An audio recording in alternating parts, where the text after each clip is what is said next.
오늘 하루도 잘 지내셨죠? 네. 날이 쌀쌀해져서 아마 피곤들 하실 것 같은데요. 저는 저희 교인들한테 종종 피곤할 것 같으면 이렇게 눈도 꼭 누르라 그러고 뺨도 좀 만지라 그러고 귀도 좀 잡아당기라 그러고 그래요. 한번 해보실래요, 여러분? 눈도 좀 꼭 눌러보시고요. 뺨도 좀 이렇게, 오늘 하루 수고했는데 뺨도 좀 이렇게 주물주물 하시고 귀도 꼭꼭 이렇게 해서 귀를 잡아당기면 정신이 번쩍 납니다. 우리 학교 다닐 때 선생님들이 귀를 많이 잡아당겨 주셨는데 다 의미가 있는 것 같아요. 그리고 심호흡도 좀 깊게 서너 번 좀 하세요. 저는 설교를 하면 교인들이 졸지를 않아요. 왜냐하면 조는 기색이 보이면 설교를 끝내거든요. 그렇게 해보려고 그랬는데 수원종로교회 교인들은 웬간해서는 졸지를 않으실 것 같아요. 부족한 종이 왔는데 열심히 들어주셔서 너무너무 고맙고 감사합니다. 오늘 저녁에도 피곤하시지만 열심히 하나님의 말씀에 귀를 기울여 주시길 바랍니다.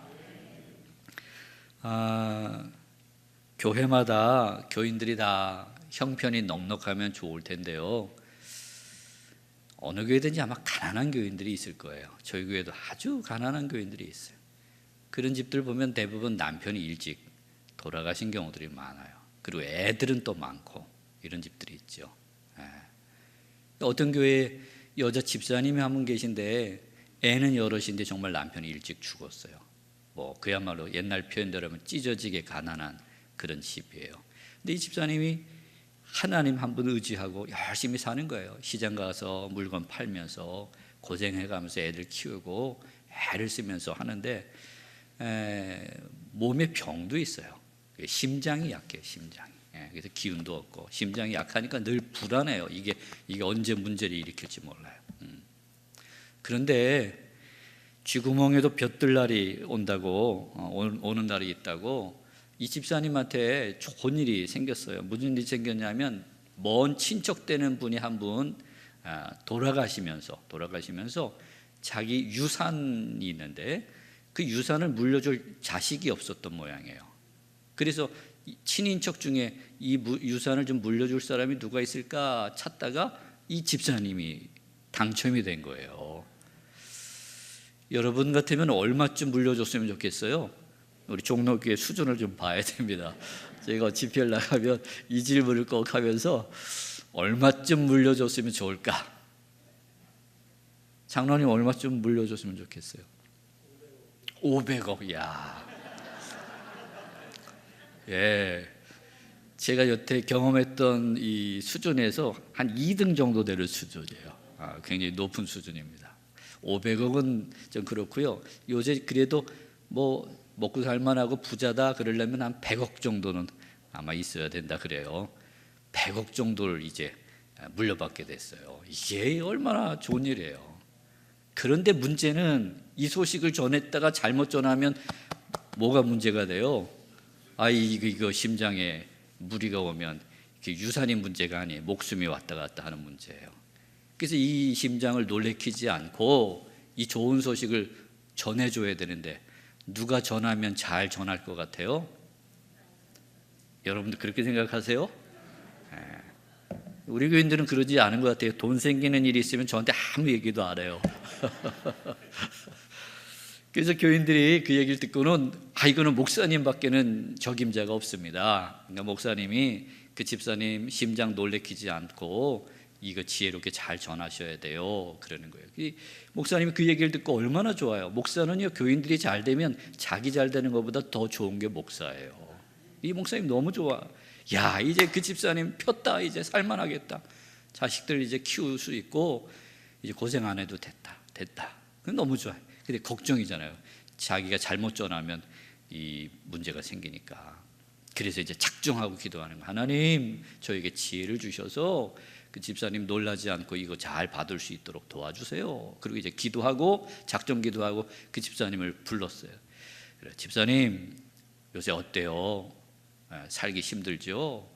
아유 목사님 그럼요. 다 살기 힘든 세상 같아요. 저만 그런가요? 그렇지. 요새 장사는 잘 돼요. 아이고 요새 시장 장사 안 돼서 난리예요. 그래? 그러면 집사님 돈 좀 생기면 좋겠네. 아이 좋다마다요. 그래? 그러면 얼마쯤 생겼으면 좋겠어? 아이고 요새 같으면 한 500만 원만 생겨도 내가 소원이 없겠어요. 그러는 거야.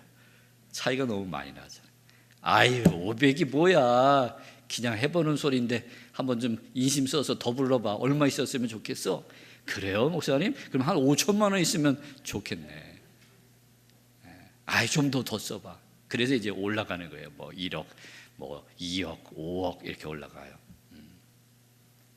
그래서 자꾸 이제 그런 얘기를 해야 돈 액수에 무감각해져서 나중에 100억을 얘기해도 이게 충격이 없잖아요. 근데 올라가다 어디까지 가고 안 올라가냐면 50억까지 올라가고는 못 올라가는 거예요. 그래서 이제 얘기를 해야 되잖아요. 아이고 50억에도 못 올라가네. 그러지 말고 집사님 100억 정도 생기면 어떨 것 같아? 그래 100억 정도 생기면 어떨까? 100억이요? 아이고 100억 생기면 제가 목사님 50억 드릴게.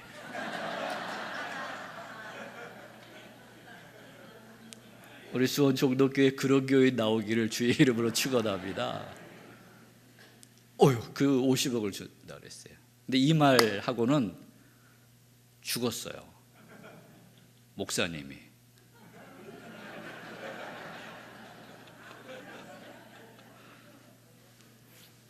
제가 꾸며낸 얘기입니다. 근데 이렇게 가슴이 터진다 그러면 안 되고 가슴 벅찰 정도로 깜짝 놀랄 기대할 수 없는 놀라운 은혜가 여러분들에게도 임하기를 주의 이름으로 축원합니다. 도저히 내 생각으로는 상상할 수 없는 놀라운 은혜, 놀라운 능력, 그것이 우리 하나님께 있는 줄 믿습니다. 그런 하나님의 은혜와 능력이 수원 종로교회 위에 날마다 나타나게 되기를 주의 이름으로 축원합니다. 자, 오늘 창세기 17장으로 넘어갔어요.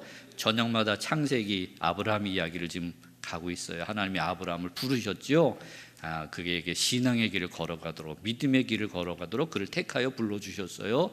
그리고 하나님의 말씀을 따라가는 거예요. 신앙은 뭘 따라가는 거라고요? 말씀을 따라가는 게 신앙이에요. 내 마음대로, 내 감정대로, 내 의지대로 걸어가는 게 신앙이 아니고요. 하나님의 말씀을 따라가는 거예요. 창세기에 보면 아브라함이 말씀을 따라갔다 그렇게 기록되어 있어요. 그 말씀을 따라가는데 믿음이 하루아침에 자라는 건 아닙니다. 그래서 하나님이 이렇게 계시해 주셔야 돼요. 하나님이 어떤 분이신지를 자꾸 이렇게 알려주셔야 돼요. 그래서 하나님을 알아가는데 첫날 저녁에 배웠던 이름이 뭐지요? 엘 엘리온. 따라서 해보죠. 엘 엘리온. 뜻이 뭐예요? 지극히 높으신 하나님. 하나님이 우리 머리 꼭대기에 계신 줄 믿습니다. 근데 어떤 사람은 하나님 머리 꼭대기에 앉아 있으려고 하는 분들이 있어요. 그건 신앙이 아닙니다. 하나님 모르는 사람이에요. 하나님이 우리 머리 꼭대기에 앉아 계신 줄 믿습니다. 그분 앞에 경외심을 가지고 겸손해야 돼요. 그렇죠? 뿐만 아니라 하나님이 주권자시고 통치자신 줄 믿습니다.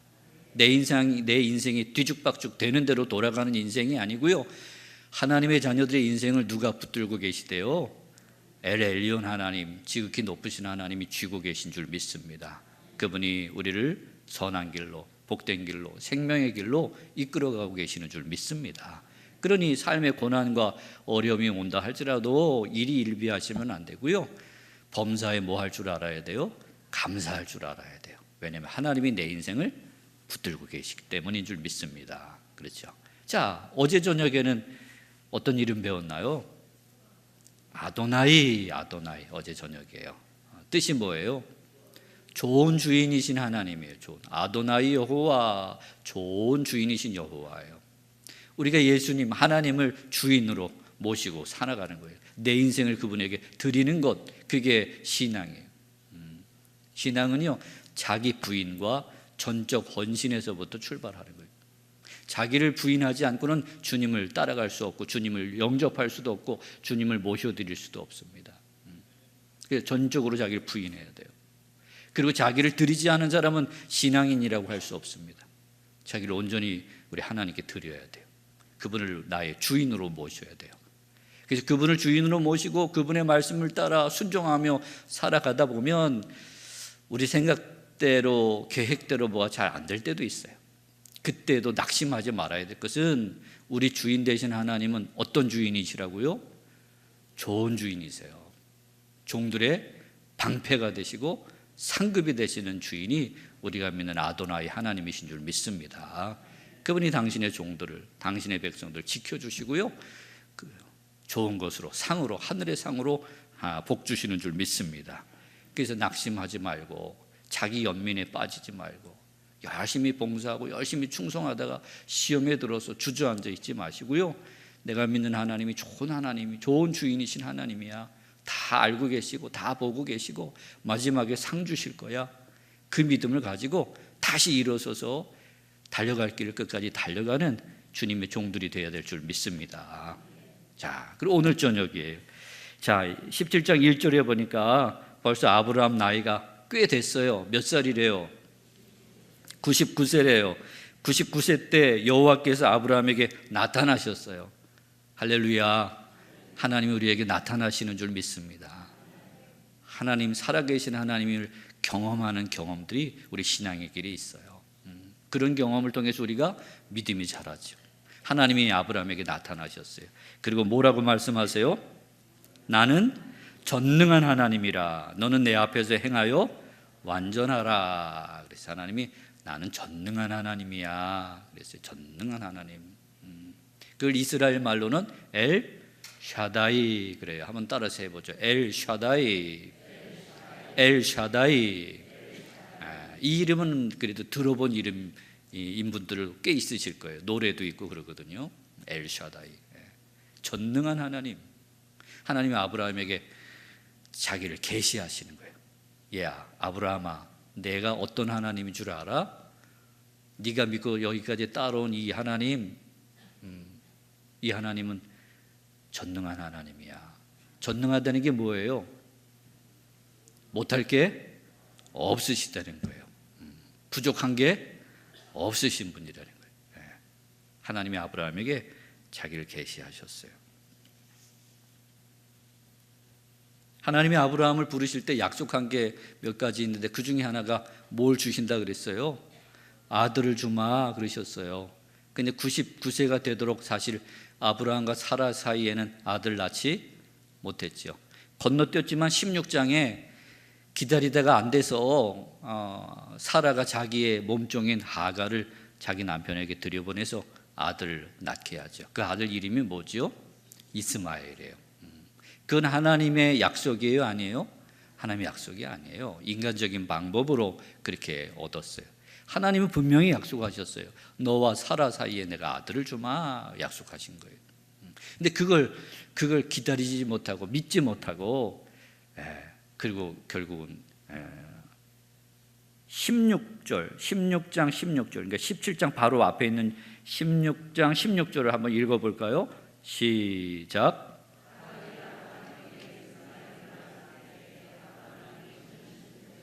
네, 86세 때 이스마엘을 낳았어요. 이건 하나님의 약속도 아니고요, 그렇죠? 하나님의 뜻도 아니에요. 자기 방법, 인간적인 방법으로 그렇게 했는데 이제 99세가 됐는데 하나님이 나타나셔서 당신을 계시하셨죠. 나는 전능한 하나님이다. 왜 이런 얘기를 하셨을까요? 이제 아브라함 나이가 99세쯤 되면 신약 성경에는 아브라함과 사라의 몸, 이 99세 된 아브라함과 사라의 몸을 어떻다고 묘사하고 있나요? 살았대요, 죽었대요? 죽은 몸이라고 이야기합니다. 그 얘기는 자식을 가질 수 없는 몸이라는 거예요. 그건 아브라함도 잘 아는 문제예요. 99세가 되니까 이제 나나 내 아내나 애를 가질 수는 없다. 이건 하나님이 약속하셨어도 되겠다, 안 되겠다? 안 되겠다. 그렇게 생각하는 거예요. 여러분, 하나님의 약속 앞에 때때로 우리는 하나님이 약속은 하셨지만 이건 안 될 것 같은데, 이런 마음을 가질 때가 있어요. 아무리 하나님이시라도 이건 못하실 걸, 아무리 하나님이 이런 걸 해주시겠다고 우리에게 보여주시고 약속하셨어도 이건 틀린 일이야. 이런 마음을 가질 나이가 된 거예요. 하나님 그걸 아실까요? 모르실까요? 하나님 우리 마음을 아시잖아요. 그래서 아브라함이 흔들리는 걸 아셨어요. 그의 믿음이 거기까지인 거예요. 이제는 하나님이 주신 약속, 이건 더 이상 기대할 게 아니다. 끝났다. 틀렸다. 믿지 못하는 마음. 그래서 하나님이 그에게 나타나셔서 아브라함아, 내가 전능한 하나님이다. 그러니 너는 끝까지 나를 믿고 의지해야 될 거야. 그렇게 일러주시는 거예요. 여러분들 신앙생활 하면서 하나님의 약속을 온전히 믿는 믿음이 있는지, 아니면 신앙생활 하면서도 하나님이 약속하신 것에 대해서 아이고 이건 하나님이 아무리 약속을 하셨고 이게 아무리 하나님이시라도 이건 안 되는 일이야. 이거는 못해. 이건 틀렸어. 이런 마음을 가지고 신앙생활을 할 때가 종종 있죠. 특별히 이 엘샤다이라고 하는 이름을 분석해 보면요, 엘은 하나님이라는 뜻이에요. 엘. 그리고 샤다이에는 샤드라는 말에서 왔어요. 샤드. 한동안 난리가 났던 게 사드가 있었죠. 사드랑은 다른 거고요. 샤드라는 말에서 왔어요. 샤드는 어머니의 가슴을 의미합니다. 어머니의 가슴. 전능한이라는 말이 어디에서 왔다고요? 어머니의 가슴에서 왔어요. 어머니의 가슴하고 전능한이라고 하는 것하고 이렇게 좀 연결이 되세요? 어머니의 가슴과 전능한, 이렇게 제가 설명해 볼게요. 저는 남매를 뒀습니다. 남매. 저희 작은 애 100일 안 된 녀석을 업고 개척을 제가 시작을 했는데요. 깐난쟁이 때 우리 애들이 종종 울 때가 있어요. 애들이 울 때는 몇 가지 이유가 있죠. 제일 큰 이유가 뭐예요? 배고프면. 또 하나는 기저귀가 젖으면 울어요. 대부분은 배고프면 울죠. 우리 애들도 배고프면 울어요.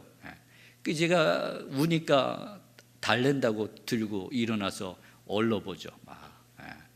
근데 아빠들 한번 애기들 울 때 이렇게 얼러보셨나 모르겠어요. 잘 그치던가요?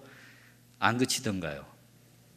안 그쳐요. 저희 애들도 그랬어요. 제가 별짓을 다 했는데 그치지를 않아요. 그치지를 않아요. 제품에 아무리 안고 웃겨보고 노래도 불러주고 뭐 흔들어도 보고 했는데 제품에서는 그 울음이 그치지가 않아요. 근데 제 아내가 이리 내놓으라고 탁 안고요. 그리고 이렇게 막 이렇게 해요.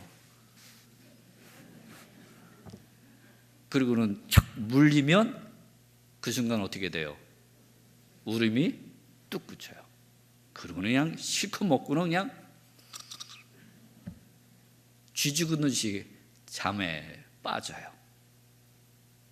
놀라운 일입니다. 어머니의 가슴은 능력이 있어요. 어머니의 가슴은 능력이 많아요. 거기서 나온 말이 전능한 샤드라는, 샤다이라는 이 전능한 이 샤드에서 나온 거예요. 어머니의 가슴만 대단하지 않고요. 저희 교회가 마당이 있어서 닭을 키웁니다. 그래서 이제 유정란을 만들어서 암탉이 품게 해요. 언제를 맞춰서 품게 하냐면 부활절 전날을 맞춰서 부화되도록 이게 알을 집어넣어요. 며칠 품으면 병아리가 나오는 줄 아세요? 예? 네, 3주 21일 기가 막혀요. 날짜를 기가 막히게 맞춰요. 그 어미닭이 알을 품는 걸 보면요 놀라워요. 필사적으로 품어요. 평소에는 제가 닭장에 들어가면 밥을 주러 들어갔는데도 이놈들이 막 도망가고 푸드덕거리고 난리가 나는데 알을 품을 때는요 요지부동입니다. 그냥 딱 웅크리고서는 알을 꼼짝도 안 하고 품어요. 언제 밥을 먹는지 언제 물을 먹는지 모르겠어요. 항상 3주 동안 아주 목숨을 걸고 품어요. 그러면 3주가 딱 되면요 제가 우리 교회 애들을 데리고 닭장으로 가요. 그리고 이제 어미닭을 쓱 들면 밑에 병아리들이 삐약삐약 나와요. 얼마나 놀라운지 몰라요. 여러분, 암탉의 가슴도요 능력이 많더라고요. 이 품, 어미의 품은 생명을 잉태해내는, 살려내는 품이에요. 능력이 많은 품입니다. 거기서 나온 말이 이 샤다이라고 하는 말이에요. 하나님은 그런 분이시라는 겁니다. 하나님은 능력이 많으신 분이에요. 안 될 것 같은데, 어려울 것 같은데 그분 품에 안기면, 그분이 도와주시면 능치 못함이 없는 거예요. 하나님이 아브라함에게 이 이야기를 하고 계세요. 왜 이 이야기를 아브라함에게 할까? 오늘 1절에 보니까 아브라함 나이가 몇 살이라고요? 99예요. 이 99라는 숫자는 참 우리에게 의미하는 게 있죠. 뭐가 두 개예요? 9가 두 개예요. 여기서는 9라 그러지 않고 뭐라 그러죠? 9이 둘이래요. 둘. 옛날 사람들은 무슨 수라 그래요? 9수라는 거예요. 9수. 9수가 몇 개예요? 두 개나 들어가 있는 숫자가 99예요. 9수라는 게 뭐예요? 사람들이 9수를 잘 어떻게 해야 된대요? 넘어가야 된대요. 그거 못 넘어가면 문제가 생긴대요. 그렇죠? 이게 미신 섬기는 사람들이 하는 말이죠. 그렇죠? 어쨌든 9수가 두 개가 있는 숫자가 99예요. 여기까지가 아브라함의 믿음의 고비예요. 이걸 넘어서야 돼요. 끝까지 한결같이 하나님의 약속에 대한 믿음으로 나가야 되는데 여기서 걸렸어요. 이제는 하나님도 약속하신 거 못 지키실 거야. 나나 우리 아내 사라나 이제는 애를 가질 수 없는 나이가 됐는데, 몸이 됐는데 그 약속이 어떻게 이루어지겠어? 틀렸어. 이런 마음이 그 안에 있는 거예요. 하나님이 약속하셨는데도 불구하고 이제는 그만이야. 안 돼. 어려워. 틀렸어. 하나님도 못해 이거는. 그리고 주저앉는 그런 위기 상황입니다. 하나님이 그걸 아셨어요. 그래서 찾아오셔서 아브라함아, 나는 전능한 하나님이야. 내가 보니까 너 마음에 안 될 거라고 생각하고 있구나. 너는 안 될 거라고 생각하지만 네가 믿는 하나님은 능력이 많아. 그러니 넌 끝까지 날 믿고 의지해야 할 거야. 흔들리지 말아야 될 거야. 그렇게 지금 일러주고 계시는 말씀이 오늘 본문의 말씀이에요. 그래서 하나님 앞에 그 아브라함이 믿었어요. 그렇죠? 믿었습니다. 그랬더니 4절 5절에 보니까 이제 보라, 내 언약이 너와 함께 있으니 너는 어떤 아버지가 된대요? 여러 민족의 아버지가 될지라. 이제 후로는 네 이름을 뭐라 하지 않고 아브람이라 하지 아니하고 뭐라 하리라? 아브라함이라 하리니 이는 내가 너를 뭐가 되게? 여러 민족의 아버지가 되게 함이니라 그랬어요. 이름을 바꿔주시죠. 뭐였어요? 원래 아브람. 근데 아브라함으로 바꿔주세요. 여기도 재미난 게 있어요. 아브람하고 아브라함하고 이렇게 비교해 보면 무슨 글자가 하나 더 들어간 것 같아요? 이거 굉장히 어렵습니다. 집에 가서 꼼꼼히 찾아보시고요. 제가 답을 줄게요. 하자가 더 들어갔어요. 하자. 아브람에다가 하자를 넣으니까 아브라함이 됐어요. 근데 이 하자, 이스라엘 말로 알파벳으로 해라고 하는, 영어로 하면 H죠. H. 해라고 하는 단어가 더 들어간 거예요. 쉽게 말하면. 하나님 그 이름에다가 하를 더 넣으셨어요. 이스라엘 표현대로 하면 해를 더 넣으셨어요. 해. 제가 지금 해 그랬지만 이스라엘 사람들 발음으로 하면 이렇게 발음할 수 있어요. 해. 아브라함에게 해를 하나님이 더 넣으셨어요. 여러분 뭐가 느껴지세요? 숨을 불어넣어 주셨어요. 하나님의 숨은 성령인 줄 믿습니다. 하나님을 불어넣어 주셨어요. 아브라함에게 죽은 몸과 같은 아브라함 몸에 하나님이 하나님의 숨을 불어넣으셨어요. 하나님이 들어가셨어요. 그래서 그의 이름이 뭐가 됐어요? 아브라함이 됐어요. 아브라함은 99세에서 스톱인 거예요. 죽은 몸이에요. 아이를 낳을 수 없는 몸입니다. 그러나 누가 들어가시면, 하나님이 함께 하시면, 하나님이 들어가시면, 하나님의 숨을 불어넣어 주시면 아브라함이 되는 거예요. 열국의 아버지가 되는 거예요. 할렐루야. 이런 일이 성경 곳곳에 있잖아요. 하나님이 사람을 지으실 때 흙으로 빚어 놓으셨어요. 흙덩이에요, 흙덩이. 근데 거기다 뭘 불어 넣으셨어요? 생기를 불어 넣으셨어요. 그랬더니 뭐가 됐어요? 흙덩이가 사람이 됐어요. 생명이 됐어요. 할렐루야. 하나님의 바람, 하나님의 영이 불면 이런 일이 일어나죠. 에스겔서의 유명한 말씀도 알잖아요. 골짜기에 뼈들이, 마른 뼈가 잔뜩 있어요. 근데 그 뭐가 불었어요? 바람이 불었어요. 하나님의 바람이 불었어요. 성령의 바람이 불었어요. 바람이 그때 뼈들이 덜그덕 움직이더니 맞춰지고, 그렇죠? 살이 붙고 가죽이 붙고 그러더니 살아났어요. 큰 군대가 돼서 행진하는 놀라운 일이 일어나는 환상을 보여주셨어요. 하나님의 바람이 불면, 성령이 그 안에 임하면 죽은 뼈, 마른 뼈도 살아나는 놀라운 일들이 일어나는 줄 믿습니다. 초대교회 이야기도 너무나 잘 알잖아요. 초대교회 이야기, 사도행전에 나오는 초대교회를 보면요, 저는 저희 교인들에게 이렇게 표현합니다. 한줌거리도 안 되는 교회. 초대교회 그렇게 약했어요. 근데 그 초대교회에 성령이 임합니다. 뭐처럼 임했어요? 불처럼, 바람처럼 성령이 임하셨어요. 그랬더니 이 사람들이 살아났죠. 그렇죠? 용기 있는 사람들이 됐어요. 신앙의 용기와 확신을 가지고 담대하게 복음을 전하는 교회가 된 줄 믿습니다. 죽은 것 같은 교회였어요.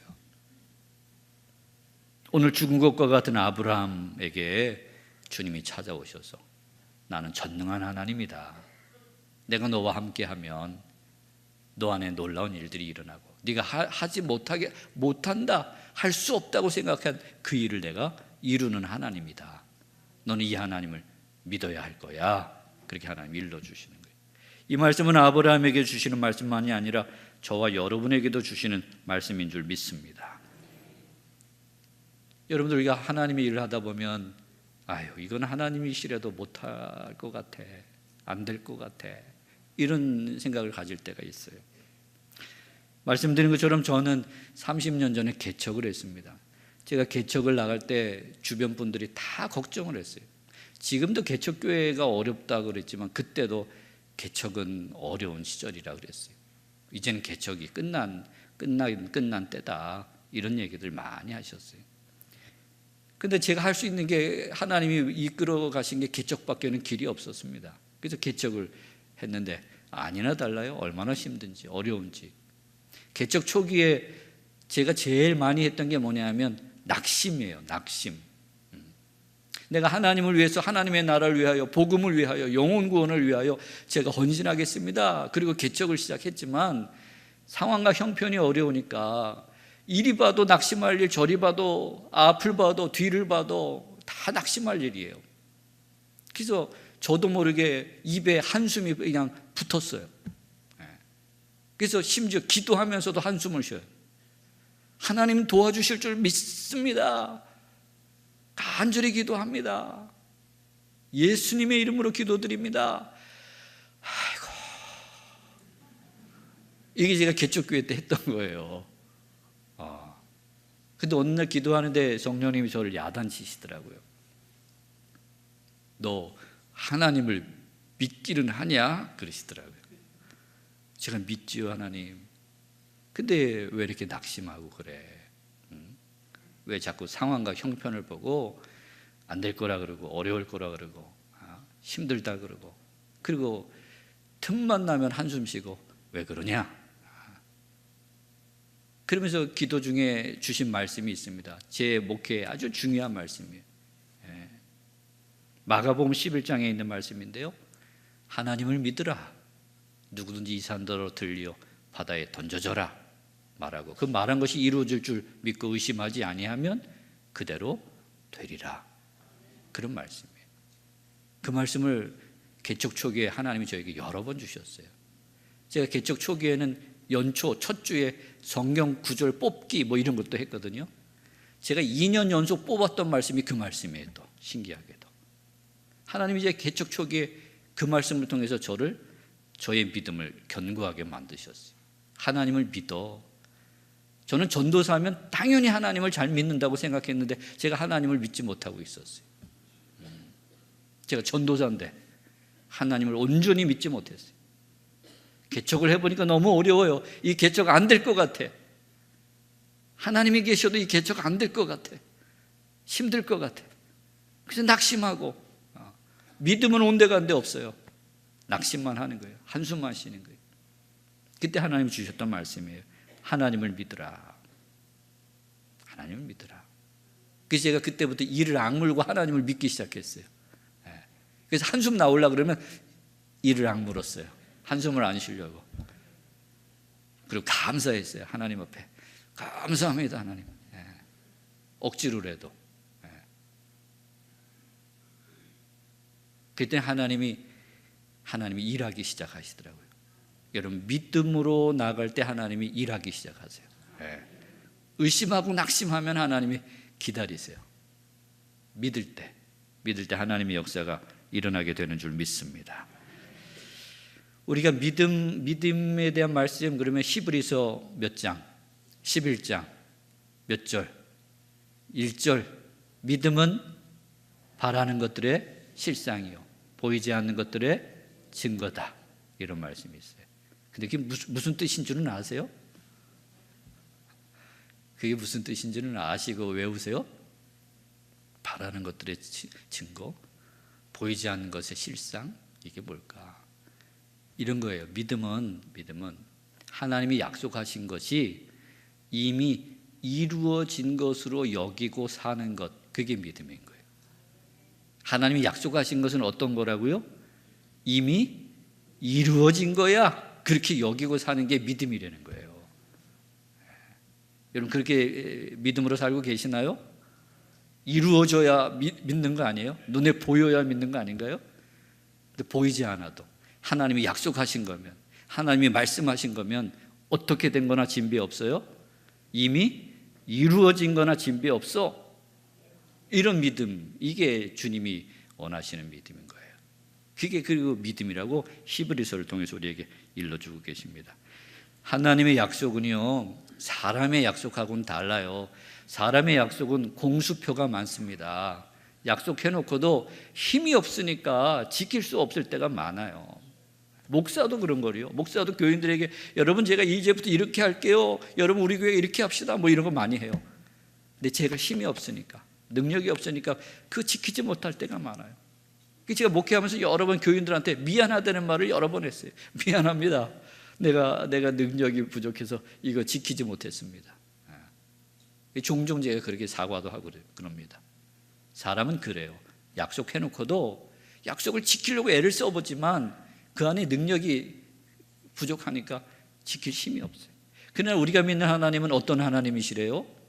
오늘 엘 샤다이, 할렐루야, 전능한 하나님이세요. 그분은 말씀하신 것을 능히 이루실 수 있는 힘을 가지신 분이 우리가 믿는 하나님이신 줄 믿습니다. 이 믿음이 우리 안에 있어야 돼요. 그래서 여러분 의심이 찾아올 때마다, 낙심이 찾아올 때마다 불러야 될 이름이 있는데 그 이름이 바로 엘샤다이예요. 의심이 찾아오고 낙심이 찾아올 때마다 이건 하나님이시래도 안 될 것 같아, 이런 마음이 스며들 때마다 아니야, 내가 믿는 하나님은 어떤 하나님?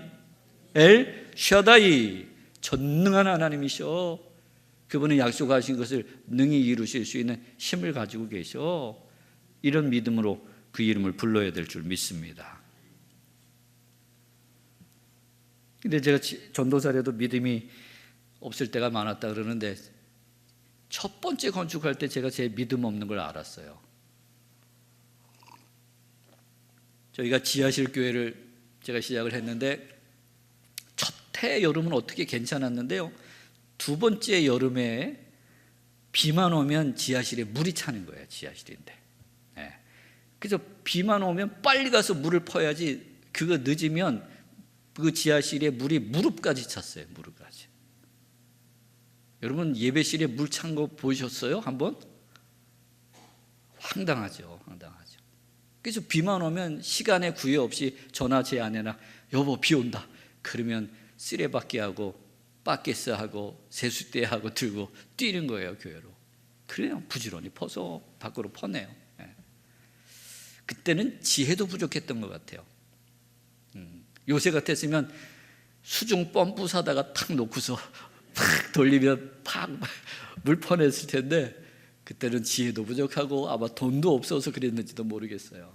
그걸 손으로 일일이 펐어요. 그러면서 여름만 되면 지하실에서 어떻게 뭐 해볼 도리가 없어요. 하나님 이거 움직여야 될 것 같은데요. 그걸 이제 기도 제목으로 놓고 기도하고 있는데 연초에 기도원에 한 주간을 그때는 늘 들어갔습니다. 그래서 한 주간 기도원에 가서 기도하는데 그때 하나님이 저에게 환상을 보여주셨어요. 이렇게 예배당, 자그마한 예배당을 환상 중에 보게 하셨어요. 이걸 왜 보여주셨을까?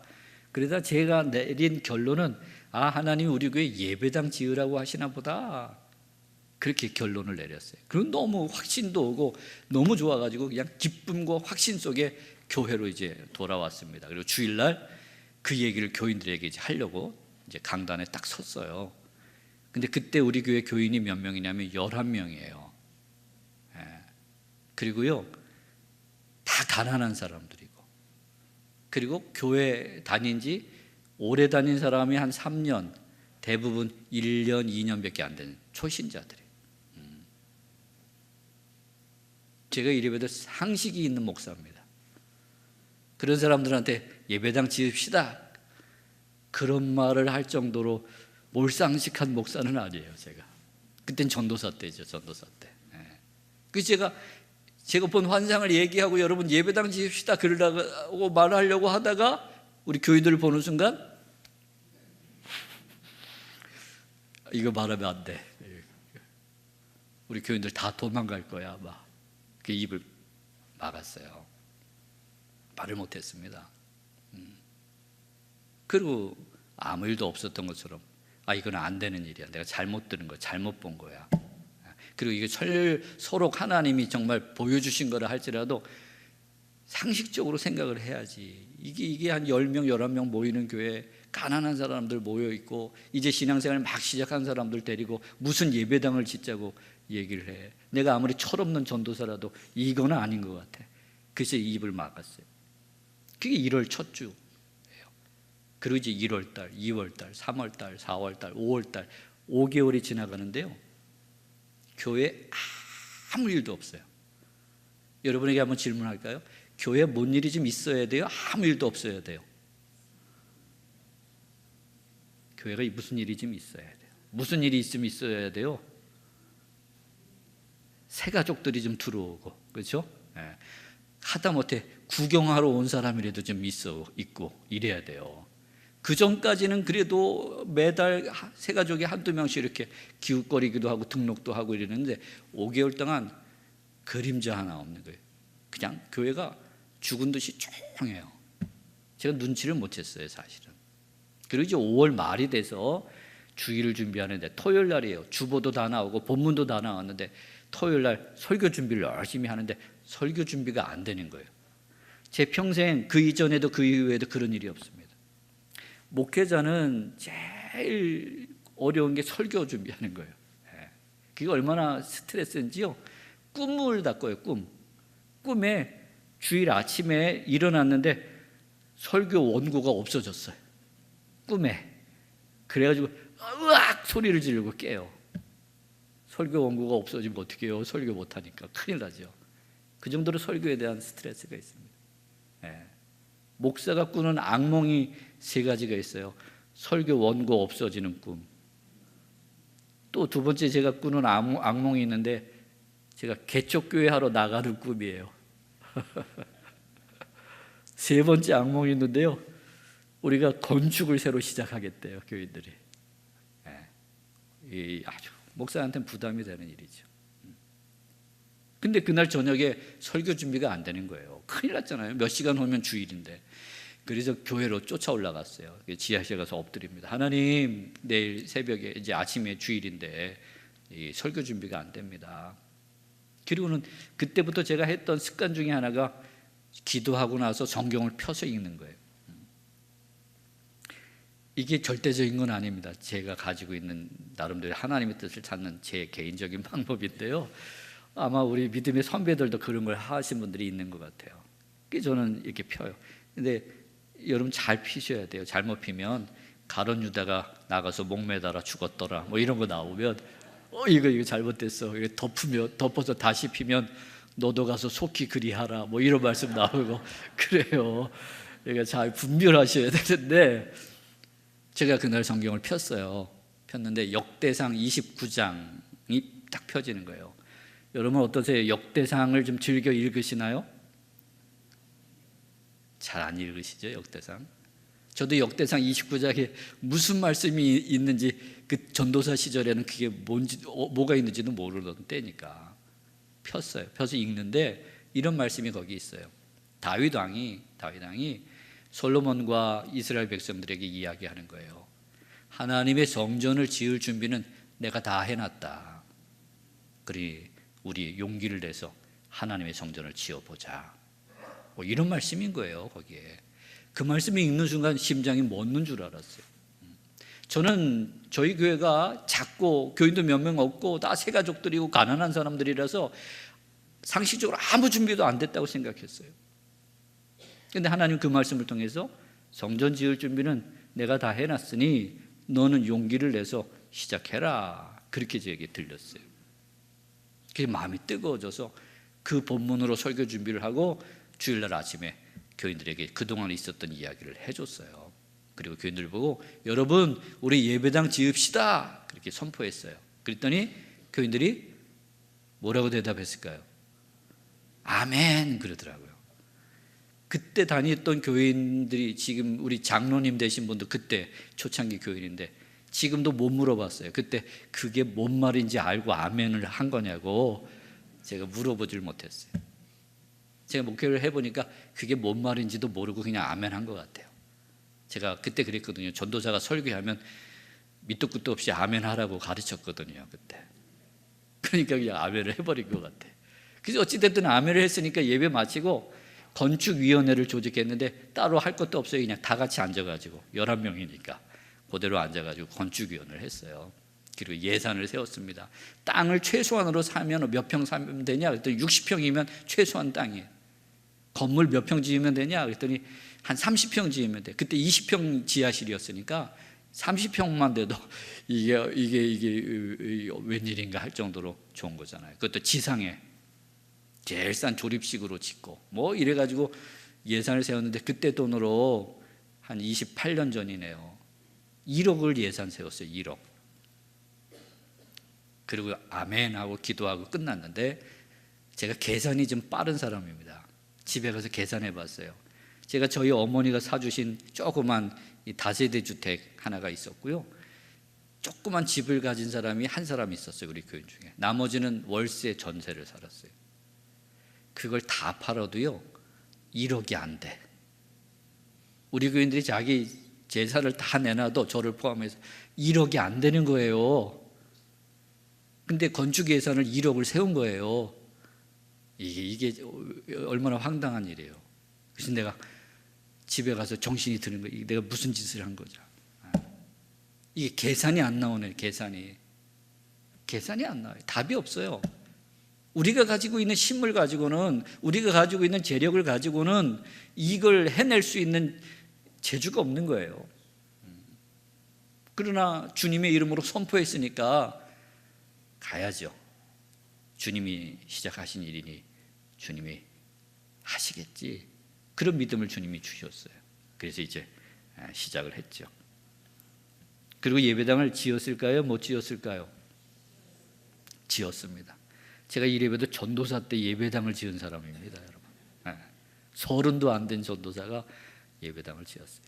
다 짓고 나서 계산을 해보니까 1억 2,400만 원이 들어갔어요.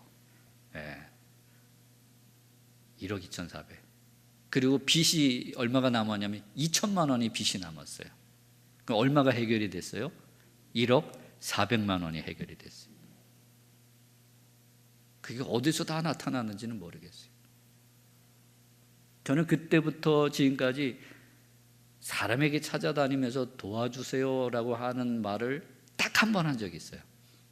그것도 제가 전도사 시절에 일했던 그 교회 담임 목사님이 당신 친구, 서울에 있는 친구 목사님한테 저를 얘기해서 매달 5만 원씩 도와주라고 해놓으셨대요. 그래서 저보고 전화를 하셔서 거기 가서 인사드리고 후원 받아, 맨날 전화하셔서 거기 인사하러 간 적이 딱 한 번 있어요. 거기 인사하러 갔다가 2시간 동안 이렇게 도와달라고 쫓아다니면 안 된다는 말을 2시간 동안 꼼짝없이 들었어요. 제가 그다음부터 제가 다시는 그런 거 안 하겠다고 결심했어요. 내가 하나님께 엎드려야지 사람에게 찾아다니진 않겠다. 건축을 하면서 누구에게, 심지어 제 모교회가 부평감리교회입니다. 우리 한국 감리교회 중에 손가락 안에 드는 교회죠. 그 담임 목사님한테도 한 번도 도와달라는 얘기를 한 적이 없어요. 근데 하나님이 이렇게 저렇게 도우셔서 1억 400을 해결해 주셨어요. 그 경험은 우리 교인들에게 굉장한 경험이 됐어요. 계산으로 답이 없었지만 하나님이 하라고 하신 걸 순종하면 그 일을 누가 하시는구나, 하나님이 하시는구나.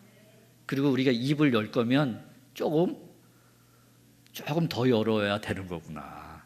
그때 1억이 아니라 한 1억 5천 달라고 예산을 세웠으면 빚 없이 끝날 일이었는데 우리가 1억 달라 그러니까 하나님이 1억 400을 주시고 넘어간 2천만 원은 빚으로 남았구나. 이 제 얘기가 아니라 우리 교인들이 고백을 하더라고요. 저거 전도사님 다음부터는 입을 좀 넓게 엽시다 그러더라고요. 이제 알았어요. 그렇게 대답했는데 그렇게 첫 번째 예배당을 지었습니다. 저는 지금도 고백합니다. 우리 힘으로 한 게 아니에요. 능력이 많으신 하나님이 약속하시고 보여주시고 그리고 믿음으로 나갈 때 그분의 능력으로 채우시고 이루신 일인 줄 믿습니다. 여러분, 우리의 계산만 가지고 신앙생활을 하는 건 아니에요. 특별히 하나님의 일은 그런 것 같아요. 계산만 가지고, 인간의 계산만 가지고 하는 것, 그건 신앙이 없어도 얼마든지 할 수 있는 일이에요. 믿음이 없어도 얼마든지 할 수 있는 거예요. 그건 세상 사람들도 할 수 있는 일입니다. 하나님의 사람들은 계산이 아니라 믿음으로 가는 거예요. 믿음은 밑도 끝도 없이 믿는 게 믿음이 아니고요, 하나님의 말씀, 하나님의 약속, 이걸 붙들고 나가는 게 믿음인 줄 믿습니다. 건축도요, 그냥 인간의 욕심으로 건축합시다 그러면 어려워요. 문제가 생겨요. 그러나 저는 건축을 4번을 했는데요, 늘 건축할 때마다 필사적으로 찾은 게 뭐냐면 이게 하나님의 뜻이냐 아니냐, 이 건축하는 게 하나님 뜻이냐 아니냐. 하나님의 뜻이면 계산할 거 없이 아멘하고 가면 되는 거고, 하나님의 뜻이 선명하지 않으면 앞으로 가면 안 돼요. 욕심으로 하면 안 되죠. 근데 하나님의 뜻이 선명해졌을 때 순종하면요, 물론 어려워요. 과정이 굉장히 어렵습니다. 그럼에도 불구하고 결국은 하나님의 능력으로 이루어내게 되는 줄 믿습니다. 여러분들이 신념과 신앙을 늘 구별하고 교회를 다니셔야 돼요. 생각보다 많은 분들이 신념을 가지고 교회 다니는 분들이 많습니다. 신념이 나쁘다는 얘기는 아닙니다. 신념이 사람이 있어야 돼요. 나름대로 줏대 있어야 된다 그러잖아요. 나름대로 자기 신념이 있어야 돼요. 근데 오늘 우리는 신념의 사람이 아니라 신앙의 사람이에요. 신념은 자기 지식, 경험, 자기 생각, 이런 거에 근거해서 내린 결론을 가지고 사는 게 신념이에요. 근데 신앙은 뭘 붙들고 사는 게 신앙이라고요? 하나님의 말씀을 붙들고 사는 게 신앙이에요. 하나님의 약속을 붙들고 사는 게 신앙이에요. 그게 베드로 이야기에서 잘 나와요.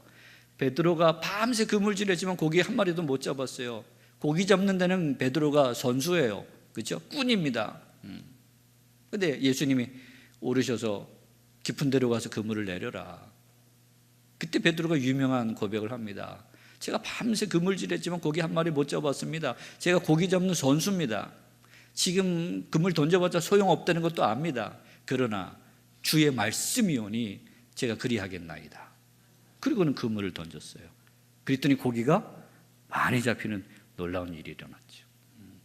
그게 신앙인 거예요. 말씀대로 사는 것. 여러분, 베드로 말씀드렸죠. 고기 잡는 꾼이라 그랬어요. 꾼은요, 죄송해요, 일본 말을 써서 곤조가 있어요. 그렇죠? 우리 어르신들이, 나이 드신 분들이 많으니까 일본 말 아시잖아요. 곤조. 그렇죠? 저희 아버님은 낚시꾼이세요. 낚시꾼. 저희 아버님은 소시적부터 낚시를 좋아하셨어요. 제가 손씨인데 손씨들이 잠이 많아요. 저희 아버지도 잠이 많고 저도 잠이 많고 저희 아들도 잠이 많아요. 그런데 낚시 가는 날은요, 새벽 3시에 일어나세요. 그렇게 열심히 낚시를 다녔어요. 제가 어렸을 때 저희 아버지를 따라 낚시를 다녔습니다. 우리 아버지가 낚시 참 잘하셨어요. 어렸을 때 낚시터에 따라가면 그 낚시터에 매점이 있습니다. 그 매점에 가서 사는 게 있어요. 미끼, 떡밥, 지렁이, 그 다음에 라면, 과자, 저도 갔으니까 이런 간식도 사요. 그러면서 꼭 물어보세요. 이 낚시터에 명당 자리가 어디냐요? 고기 제일 잘 잡히는 자리가 어디냐고 물어보세요. 그러면 매점 주인은 거기 사는 사람이니까 잘 알잖아요. 어디가 고기 많이 나오는 자리인지. 그러면 나와가지고 막 흥분해서 설명해 주는 거예요. 저기 다리 보이죠? 다리 위로 올라가서 30m만 더 올라가면 거기 자리가 하나 있는데 거기가 월척 나오는 자리라고 막 설명해요. 그리고 저희 아버님이 그러냐고. 그리고 매점 주인이 들어가면요, 제 기억에 한 번도 그 사람이 매점 주인이 가르쳐 준 데 가신 적이 없습니다. 매점 주인은 분명히 저쪽에 명당 자리라 그랬는데 쓱 보시고는요, 일로 가자. 그리고 항상 반대편으로 가셨어요. 당신 나름대로 신념이 있는 거예요. 당신이 꾼이에요, 꾼. 물론 낚시를 해서 고기를 많이 잡는 날도 있지만 허탕치는 걸 제가 여러 번 봤습니다. 우리 아버지가 낚시 선수인데 신념을 가지고 자리를 찾아갔지만 허탕치는 날이 꽤 많았어요. 신념은 그래요. 신념은 우리 신만 가지고 사는 거예요. 신앙은 하나님의 약속을 붙들고 사는 것이고요, 하나님의 능력을 덧입어 사는 것이 신앙의 삶인 줄 믿습니다. 오늘 우리가 신앙을 가지고 가야죠. 오늘 우리들의 신앙이 전능하신 하나님께 있게 되기를 주의 이름으로 축원합니다. 전능하신 하나님은 당신이 약속하신 모든 것 능히 이루시는 하나님이에요. 이 믿음이 우리 안에 있어야 끝까지 신앙을 놓치지 않고 이 길을 걸어갈 수 있어요. 우리가 믿는 예수님, 그분이 바로 엘샤다인 줄 믿습니다. 예수님은 능치 못함이 없으신 분이에요. 예수님은 죽은 자도 살리시는 분입니다. 죽은 나사로의 무덤 앞에서 무덤에 돌을 옮겨라 그러셨어요. 나사로의 누이 동생들이 와서 아이고 소용없는 짓 그만하세요. 죽은 지 며칠 돼서 냄새납니다. 소용없어요. 죽었어요. 냄새나요. 그때 예수님이 유명한 말씀 하셨어요.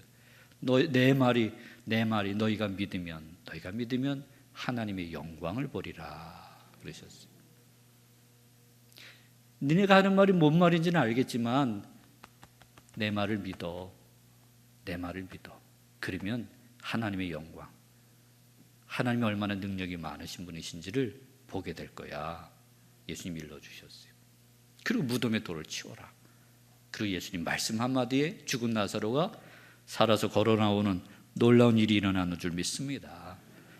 우리 예수님은 부활이시고 생명이세요. 그 얘기를 다른 말로 하면 능력이 많으신 분입니다. 죽은 자를 살리는 능력보다 더 큰 능력이 어디 있어요, 여러분? 그렇죠? 예수님은 그 능력으로 저와 여러분을 붙들고 계시는 줄 믿습니다. 두려울 게 없습니다. 죽음도 두려울 게 없어요. 월요일 날 새벽 집회를 마치고 저희 교회 집사님이 돌아가 있어서 장례식을 치르고 왔습니다. 장례 예배를 인도하고 왔어요. 장례 예배를 인도하면서 설교를 이런 이야기를 했어요. 사계절이 있는데 지금은 늦은 가을을 보내고 있습니다. 단풍이 다 떨어지는 계절입니다. 곧 겨울이 올 것이고 앙상한 가지만 남을 것입니다. 죽은 것 같은 그런 나무들을 우리가 보게 될 겁니다. 그러나 우리들이 그 죽은 것 같은 나뭇가지를 보면서 절망하지 않습니다.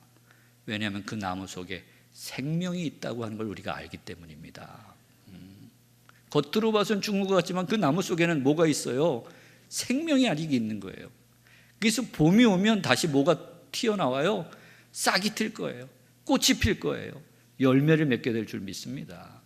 그럼 믿을 것도 없어요. 우리는 알아요. 나무 속에 생명이 있기 때문에 겨울이 왔을 때 죽은 것 같이 보일 뿐이에요. 오늘 우리 돌아가신 집사님, 이제 그분 인생에도 겨울이 찾아온 거예요. 죽음이 찾아온 거예요. 그러나 우리는 절망하지 않아요. 이 집사님 안에 예수님이 계세요. 부활되시고 생명이신 예수님이 함께 계세요. 그래서 그 주님이 이 집사님 때가 되면 부활시켜 주실 줄 우리는 믿습니다. 그래서 우리는 이별의 슬픔이 있지만 절망하지는 않아요. 그러니 우리 유족들도 너무 슬퍼하지는 마십시오. 우리 집사님은 예수 안에 살다가 예수 안에서 가신 거예요. 예수의 생명이 우리 집사님 안에 있습니다. 그러니 부활이요 생명 되신 주님이 놀라운 생명으로 품으시고 놀라운 부활로 만나게 하실 날이 올 것입니다. 제가 그렇게 설교했어요. 우리 주님은 그런 주님이에요. 죽은 자도 살리시는 부활이요 생명이 되시는 주님이 우리 예수 그리스도신 줄 믿습니다. 그래서 귀신 들린 아들을 데리고 온 아버지가 할 수 있거든 해주시지요 이렇게 말했을 때 예수님이 야단치셨어요. 뭐라고 야단치셨어요?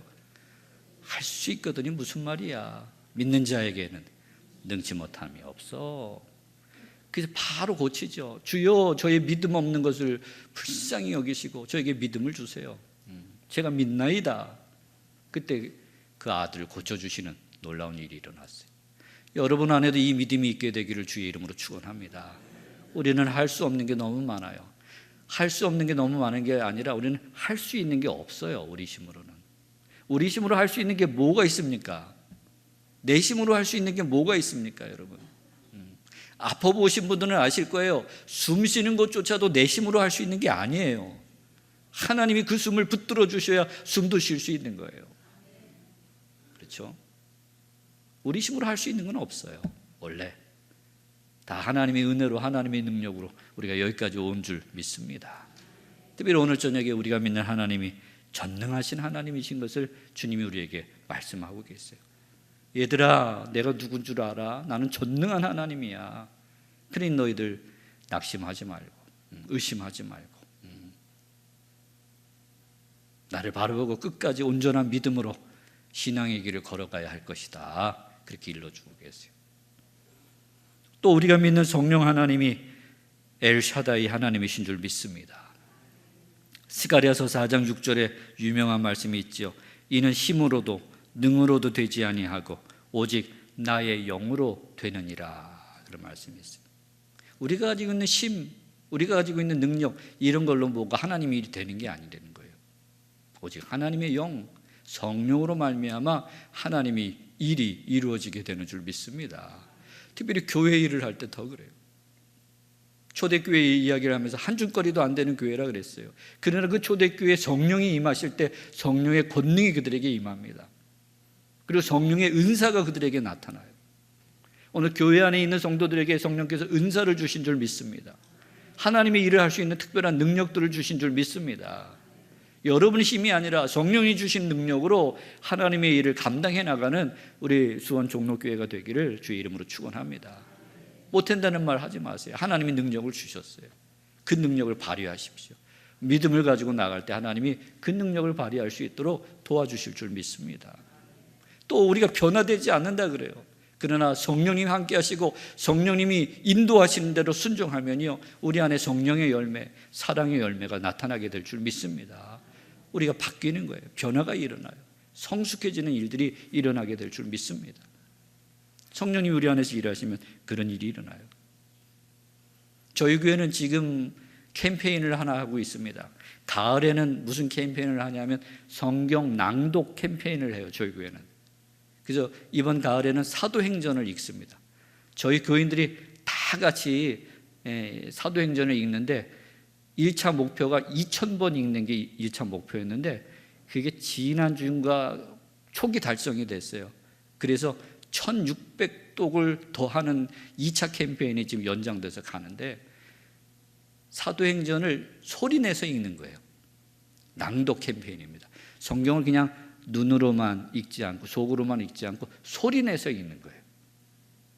여러분 성경 말씀 한번 소리내서 읽는 일을 한번 해봤으면 좋겠어요.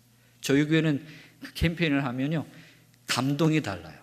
하나님의 말씀을 소리내서 읽는 거예요. 사도행전을 읽어보니까 사도행전 때 복음이 전파되는데요, 복음이 전파되는 게 쉬운 일이에요, 어려운 일이에요? 정말 어려운 일이에요. 잘 받아들여도 어려운 일인데 사도행전을 읽어보니까 복음이 전파될 때 수많은 저항과 핍박과 위협이 있었어요. 어려운 일입니다. 그러나 성령의 능력이 함께할 때 그 저항과 핍박과 위협을 물리치고 깨뜨리고 하나님의 복음이 힘차게 전파되는 놀라운 일들을 사도행전에서 우리가 발견할 수 있어요. 오늘날도 복음 전하는 일이 어렵습니다. 오늘날도 세상은 복음에 대해서 냉담해요. 그렇죠? 그리고 우리들은 지쳐 있습니다. 그래서 누구도 쉽게 복음 전할 생각을 못해요. 그러니 이 시대에 오늘 주님이 우리에게 말씀하세요. 얘들아, 내가 누군 줄 아냐? 나는 전능한 하나님이다. 나는 온 세상이 구원받기를 원하는 하나님이다. 내가 너희들에게 능력을 주면, 성령의 능력이 너희들에게 임하면 너희들이 복음 전하는 일이 일어날 것이고 많은 영혼들이 주께로 돌아오는 일이 일어날 거야. 그렇게 말씀하고 계시는 줄 믿습니다. 그러니 세상이 아무리 냉담하고 저항하고 위협한다 할지라도, 그리고 우리가 지쳐있는 이 시대를 만났지만 다시 믿음의 용기를 회복하는 우리 모두가 되기를 주의 이름으로 축원합니다. 왜냐하면 우리가 믿는 하나님이 전능한 하나님이시기 때문에 그래요. 이 믿음이 여러분 안에 깊은 믿음으로 자리 잡게 되기를 주의 이름으로 축원합니다. 우리 자신만 바라보지 마시고 전능하신 하나님 엘샤다이를 부르며 앞으로 전진하는 우리 수원 종로교회가 되기를 주님의 이름으로 축원합니다. 기도하겠습니다.